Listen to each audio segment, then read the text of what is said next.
Hi hello, Angel വോയിസിലേക്ക് സ്വാഗതം. നമുക്ക് നോക്കാം നിങ്ങളുടെ പേഴ്സൺ നിങ്ങളുമായിട്ടൊരു റീയൂണിയൻ ഉണ്ടാകുമോ എന്ന് നോക്കാം. Please give me mother universe. ഒരു കാർഡ് സെലക്ട് ചെയ്യുക, ഫസ്റ്റ് സെക്കൻഡ്. ഓക്കെ, നിങ്ങൾ ഒരു കാർഡ് സെലക്ട് ചെയ്തു എന്ന് വിശ്വസിക്കുന്നു. ആദ്യത്തെ കാർഡ് സെലക്ട് ചെയ്ത വ്യക്തികളുടെ പേഴ്സണും നിങ്ങളും തങ്ങളിൽ ഒരു റീയൂണിയൻ ഉണ്ടാകുമോ? Okay, first card. ഇവിടെ റീയൂണിയൻ ഉണ്ടാകുന്നു എന്നുള്ള ഒരു കാർഡ് തന്നെയാണ് വന്നിരിക്കുന്നത്. നിങ്ങളൊരു പക്ഷേ ലോങ് ഡിസ്റ്റൻസിലായിരിക്കാം, അതല്ലെന്നുണ്ടെങ്കിൽ മനസ്സുകൊണ്ട് ഇപ്പോൾ നിങ്ങൾ ഒരുപാട് ദൂരേക്കായിരിക്കുന്ന ചില വ്യക്തികളായിരിക്കാം. ഓക്കെ, ഇവിടെ വെയിറ്റിംഗ് ആണ് കാണുന്നത്. നിങ്ങളുടെ പേഴ്സൺ അനുകൂലമായിട്ടുള്ള ഒരു സാഹചര്യത്തിന് വേണ്ടിയിട്ട് കാത്തിരിക്കുന്നു. ചാരിയറ്റ് ആണ് നിങ്ങളിലേക്ക്, മനസ്സുകൊണ്ട് അവർ നിങ്ങളിലേക്ക് വന്നു കഴിഞ്ഞിരിക്കുന്നു എന്നുള്ളതാണ്. ഓക്കെ, മനസ്സുകൊണ്ട് എന്തായാലും അവർ നിങ്ങളിലേക്ക് അടുത്ത് വന്നിരിക്കുന്നു. വിദേശത്തുള്ളവരാണെങ്കിൽ നാട്ടിലേക്ക് വരുന്നതിനുള്ള പ്ലാൻ ആയിട്ടുണ്ട്. നിങ്ങളിൽ നിന്നും മറ്റൊരു ദിശയിലേക്കായിരുന്നു ഇതുവരെയും ഈ ഒരു രഥത്തിൻ്റെ സഞ്ചാരം എന്ന് വെച്ച് കഴിഞ്ഞാൽ മറ്റു ചില സാഹചര്യങ്ങൾ കാരണം നിങ്ങളുടെ പേഴ്സൺ നിങ്ങളിലേക്ക് വരാതെ മറ്റു ദിശയിലേക്ക് പോയിരുന്നത് തിരിച്ച് നിങ്ങളിലേക്ക് തന്നെ വരാനായിട്ട് അവർ ആഗ്രഹിക്കുന്നതായിട്ട് കാണുന്നുണ്ട്. ഓക്കെ, രണ്ടാമത്തെ കാർഡ് സെലക്ട് ചെയ്ത വ്യക്തികൾ ക്യൂൻ ഓഫ് കപ്പിൻ്റെ എനർജിയാണ്. നിങ്ങളോട് അവരിപ്പോൾ ഇമോഷണൽ ആയിട്ടുള്ള ചില കാര്യങ്ങൾ ഓപ്പൺ ആക്കുവാൻ തയ്യാറാകാത്ത അവസ്ഥയിൽ കൂടിയാണ് കടന്നു പോകുന്നത്. ചെറിയ രീതിയിലെങ്കിലും നെഗറ്റീവ് എനർജി ഉണ്ട്. അവർ പ്രാർത്ഥിക്കുന്നുണ്ട് നിങ്ങളുടെ റിലേഷൻ നേരെ ആകണമെന്നും മറ്റു ചില വ്യക്തികളോട് അവരിതിനൊക്കെ സൊല്യൂഷൻ ചോദിക്കുന്നതായിട്ടൊക്കെ ഉള്ള ഒരു എനർജിയാണ്. റീയൂണിയൻ ഇവിടെ ഒരു മേ ബി എന്ന് മാത്രമാണ് ഇവിടെ കാണുന്നത്. കാരണം അവരിപ്പോഴും നിങ്ങളോട് ഓപ്പൺ അപ്പ് ആകാൻ തയ്യാറാകുന്നില്ല. അവർക്ക് സ്നേഹമുണ്ട്, ഒരിക്കലും സ്നേഹമില്ല എന്ന് പറയുന്നില്ല. കാരണം ഈ ഒരു കപ്പെന്ന് പറയുന്നത് തുറന്നിട്ടില്ല, പക്ഷേ കയ്യിൽ തന്നെയാണ് സൂക്ഷിച്ചിരിക്കുന്നത്. ഒരിക്കലും വിട്ട് കളഞ്ഞിട്ടില്ല. നിങ്ങളിൽ തന്നെ അവർ അട്രാക്റ്റഡ് ആണ്, പക്ഷേ ഇതൊന്നും നിങ്ങൾ അവരോട് പ്രകടമാക്കി കാണിക്കുന്നില്ല എന്നുള്ളതാണ്. പ്രാർത്ഥനയോടുകൂടി തന്നെയാണ് നിൽക്കുന്നത്. മതത്തിൻ്റെയോ മറ്റെന്തെങ്കിലും വിഷയത്തിൽ നിങ്ങൾക്ക് വിവാഹം കഴിക്കുവാനോ അല്ലെങ്കിൽ പേരൻസ് ഇതിനെ എതിർത്ത് നിൽക്കുന്നതായിട്ടുള്ള ചില സാഹചര്യങ്ങൾ ഉണ്ടായിട്ടുണ്ടായിരിക്കാം. റിലീജിയനും സൊസൈറ്റിയൊക്കെ ഇവിടെ ഒരുപാട് പ്രശ്നങ്ങൾ സൃഷ്ടിച്ചിരിക്കുന്നതായി കാണുന്നു. ബന്ധുക്കൾ എന്ത് വിചാരിക്കും അല്ലെങ്കിൽ സൊസൈറ്റി എന്ത് വിചാരിക്കും എന്ന് വിചാരിച്ച് അവരുടെ സ്നേഹത്തെ അടച്ചു വെച്ചിരിക്കുന്നതായിട്ടുള്ള ഒരു സിറ്റുവേഷനാണ് ഇവിടെ കാണുന്നത്. ഓക്കെ, ഇതുപോലെ നിങ്ങൾക്ക് റെസനേറ്റ് ആകുന്നുണ്ടെങ്കിൽ നിങ്ങൾക്കിത് തുടർന്ന് കാണാവുന്നതാണ്. നിങ്ങളുടെ പേഴ്സണ് നിങ്ങളോടുള്ള കറണ്ട് ഫീലിങ്സ് നമുക്കറിയാം. Okay, please give me mother യൂണിവേഴ്സിൻ്റെ ശക്തമേറിയ എനർജിയിൽ ചോദിക്കുന്നു. എൻ്റെ വ്യൂസിൻ്റെ പേഴ്സൻ്റെ കറണ്ട് ഫീലിങ്സ് എന്താണ്?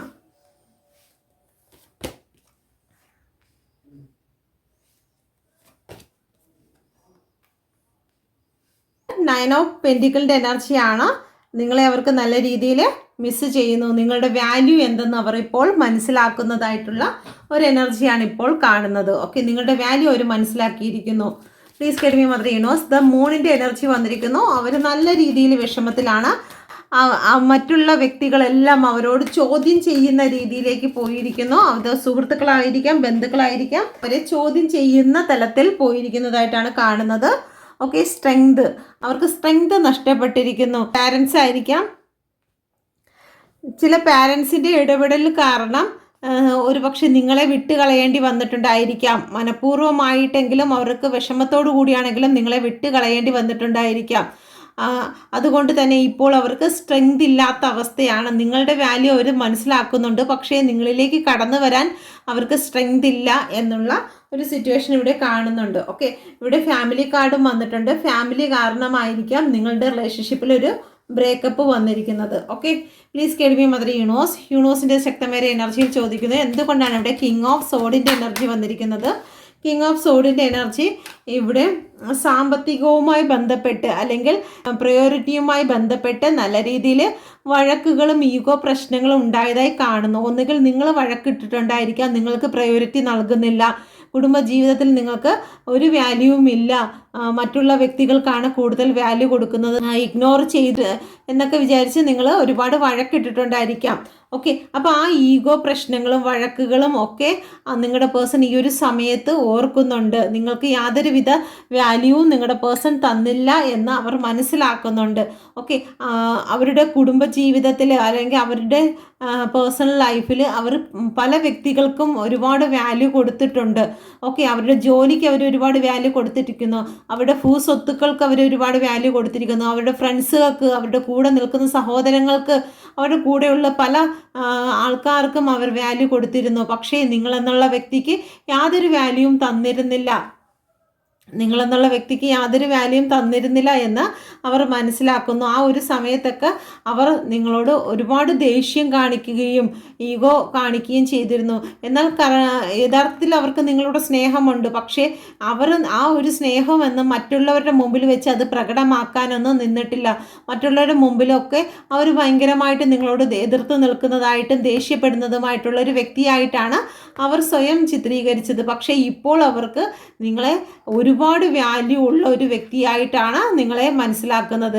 നിങ്ങൾ ഒരുപക്ഷെ ജോലിയുള്ള ഒരു വ്യക്തി ആയിരിക്കാം, ജോലി ഉള്ള വ്യക്തിയാണെങ്കിലും അല്ലെങ്കിൽ സാമ്പത്തികമായിട്ട് ഉയർച്ചയുള്ള ഒരു വ്യക്തിയാണെങ്കിലും നിങ്ങളുടെ കുടുംബപരമായിട്ട് ഉയർച്ചയുള്ള വ്യക്തിയാണെങ്കിലും ശരി തന്നെ, അതിൻ്റെ യാതൊന്നും നിങ്ങൾ കാണിച്ചിട്ടില്ല. പലപ്പോഴും അവർക്ക് വേണ്ടി ഒരുപാട് ഇൻവെസ്റ്റ് ചെയ്യുകയും കാര്യങ്ങളും ഒക്കെ ചെയ്തിട്ടുള്ള ഒരു വ്യക്തിയായിരിക്കാം. ഓക്കെ, അല്ലെങ്കിൽ നിങ്ങളുടെ പേഴ്സൺ പറയുന്നത് പോലെ കേട്ടനുസരിച്ച് നിൽക്കുന്ന ഒരു വ്യക്തിയായിരിക്കാം. അപ്പോൾ അതെല്ലാം അവർ ഇപ്പോഴാണ് മനസ്സിലാക്കുന്നത്, നിങ്ങളുടെ വാല്യൂ എന്താണെന്ന്. അവർ ഇപ്പോൾ നിങ്ങളുമായിട്ട് ഒരു നോ കോണ്ടാക്ട് ബ്രേക്കപ്പ് വന്നതിന് ശേഷമാണ് അവർ മനസ്സിലാക്കുന്നത്. Okay, please get me mother universe. എന്തുകൊണ്ടാണ് ഇവിടെ 3 ഓഫ് കപ്പിൻ്റെ എനർജി വന്നിരിക്കുന്നത്? ഓക്കെ, ഇവിടെ ഫാമിലി തേർഡ് പാർട്ടി ആയിട്ടാണ് കാണിക്കുന്നത്. ഫാമിലി ഇവിടെ കാണിക്കുന്നുണ്ട്. ഫാമിലിക്ക് ഒരിക്കലും, അവരുടെ ഫാമിലി ആയിരിക്കാം അല്ലെങ്കിൽ നിങ്ങളുടെ ഫാമിലി ആയിരിക്കാം, ഒരിക്കലും നിങ്ങളുമായിട്ട് സന്തോഷത്തിൽ മുന്നോട്ട് പോകുന്നത് അവർ സഹിക്കുന്നില്ല എന്നുള്ളതാണ്. ഇവിടെ തേർഡ് പാർട്ടി വിഷയം എന്ന് പറയുന്നത് ഫാമിലിയാണ് കൂടുതലായിട്ട് കാണിക്കുന്നത്. ഓക്കെ, ഇവിടെ മറ്റ് ചില വ്യക്തികൾക്ക് നിങ്ങൾക്ക് പൈസ തരുന്നതോ അല്ലെങ്കിൽ നിങ്ങളെ സംരക്ഷിക്കുന്നതോ ഒന്നും ഫാമിലിക്ക് ഒരു പക്ഷേ ഇഷ്ടപ്പെടുന്നില്ല ആയിരിക്കാം. അതല്ലെന്നുണ്ടെങ്കിൽ നിങ്ങളെ ഡിവോഴ്സ് ചെയ്യുന്നതിന് വേണ്ടിയിട്ട് ഫാമിലി ഇവിടെ എഫേർട്ട് ഇട്ടതായിട്ട് കാണുന്നുണ്ട്. നിങ്ങളുടെ പേഴ്സൻ്റെ മനസ്സിനെ കഴിയും കൂടുതലും ഇവിടെ ഫാമിലിയുടെ പ്രേരണ കാരണമാണ് നിങ്ങൾക്ക് നീതികേട് നിങ്ങളുടെ പേഴ്സൺ കാണിച്ചതായിട്ട് കാണുന്നുണ്ട്. ഓക്കെ, അപ്പോൾ അതെല്ലാം നിങ്ങളുടെ പേഴ്സൺ ഈ ഒരു സമയം മനസ്സിലാക്കുന്നതായിട്ടുള്ള ഒരു എനർജിയാണ് ഇവിടെ കാണുന്നത്. Please get me mother universe. എന്തുകൊണ്ടാണ് ഇവിടെ ഡബിളിൻ്റെ എനർജി വന്നിരിക്കുന്നത്? ശരിക്കും നിങ്ങളോട് അവർ ടോക്സിക് ആയിട്ടുള്ള ഒരു റിലേഷൻഷിപ്പ് തന്നെയാണ് കൊണ്ടുപോയിരുന്നതെന്ന് അവർ മനസ്സിലാക്കുന്നു. ഒരുപക്ഷെ നിങ്ങൾ സുഹൃത്തുക്കളായതിന് ശേഷം റിലേഷൻഷിപ്പിലേക്ക് കടന്നു വന്നിട്ടുള്ള വ്യക്തികളായിരിക്കാം. ഓക്കെ, നിങ്ങൾ പണ്ട് മുതലേ അറിയാവുന്ന വ്യക്തികളായിരിക്കാം, ജോലി സ്ഥലത്ത് വെച്ച് കണ്ടിട്ടുള്ള വ്യക്തികളായിരിക്കാം. ഓക്കെ, നിങ്ങൾക്ക് ഫിസിക്കലി റിലേഷൻഷിപ്പ് ഉണ്ടായിട്ടുണ്ടായിരിക്കാം.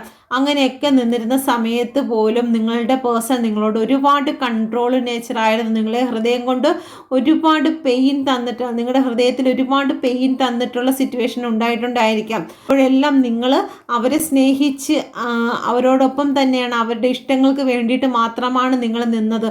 ഒരുപാട് വേദനയിൽ കൂടി കടന്നു പോയിട്ടും നിങ്ങൾ അവരെ സ്നേഹിച്ചുകൊണ്ട് തന്നെയാണ് നിങ്ങൾ പലപ്പോഴും നിന്നിരുന്നത്. നിങ്ങൾ പലപ്പോഴും അവർക്ക് ഗിഫ്റ്റ് കൊടുത്തിരുന്നു. എന്നാൽ അവരുടെ ഭാഗത്ത് നിന്നും, നിങ്ങളുടെ പേഴ്സൻ്റെ ഭാഗത്ത് നിന്ന് നിങ്ങൾ പലപ്പോഴും ആഗ്രഹിച്ചിട്ടുണ്ട്, ഒരു കെയറിങ്, ഒരു സ്നേഹം ഒക്കെ ആഗ്രഹിച്ചിട്ടുണ്ടെങ്കിലും അതൊന്നും നിങ്ങൾക്ക് ലഭിച്ചിട്ടില്ല. നിങ്ങളുടെ പേഴ്സൺ ഈ ഒരു സമയം അത് ചിന്തിക്കുന്നുണ്ട്. നിങ്ങൾ എത്രത്തോളം അവരെ സ്നേഹിച്ചു എന്നും തിരിച്ചു കൊടുത്തതോ ഒരു ടോക്സിക് ആയിട്ടുള്ള ഒരു റിലേഷൻഷിപ്പാണ് തിരിച്ചു കൊടുത്തതെന്നും നിങ്ങളുടെ പേഴ്സൺ ഇപ്പോൾ മനസ്സിലാക്കിക്കൊണ്ട് നിങ്ങളുടെ വാല്യൂ അവർ മനസ്സിലാക്കുന്നുണ്ട്. Please get me mother universe. 9 of പെൻറ്റിക്കിളിൻ്റെ എനർജി എന്തുകൊണ്ടാണ് വന്നിരിക്കുന്നത്? Please get me mother universe. എന്തുകൊണ്ടാണ് ഇവിടെ 9 ഓഫ് പെൻറ്റിക്കിളിൻ്റെ എനർജി വന്നിരിക്കുന്നത്? ഓക്കെ, അവർ ഒരു ഗ്രോത്ത് ആഗ്രഹിക്കുന്നുണ്ട്, നിങ്ങളുമായിട്ട് മുന്നോട്ട് വരണമെന്ന് അവർ ആഗ്രഹിക്കുന്നുണ്ട്, റിലേഷൻഷിപ്പ് മുന്നോട്ട് പോകണമെന്ന് ആഗ്രഹിക്കുന്നുണ്ട്. പക്ഷേ അവർക്ക് നിങ്ങളെ ഫേസ് ചെയ്യാൻ പറ്റത്തില്ല. നിങ്ങളോട് പറഞ്ഞ വാക്കുകൾ, നിങ്ങളോട് പ്രവർത്തിച്ച രീതികൾ എല്ലാം കൊണ്ട് അവർ തന്നെ കെട്ടി നിർത്തിയിരിക്കുന്നതായിട്ടുള്ള ഒരു എനർജിയാണ് ഇവിടെ കാണുന്നത്. മാനസികമായും തകർന്നു നിൽക്കുന്ന അവസ്ഥയാണ്. അവർ തന്നെ അവർക്ക് ഒരു വഴി തടസ്സപ്പെടുത്തി നിർത്തിയിരിക്കുകയാണ്. അവർക്ക് ഫേസ് ചെയ്യാൻ പറ്റത്തില്ല. നിങ്ങളെ അത്രത്തോളം അവർ നിങ്ങളെ അപമാനിച്ചിട്ടുണ്ട്, വേദനിപ്പിച്ചിട്ടുണ്ട്.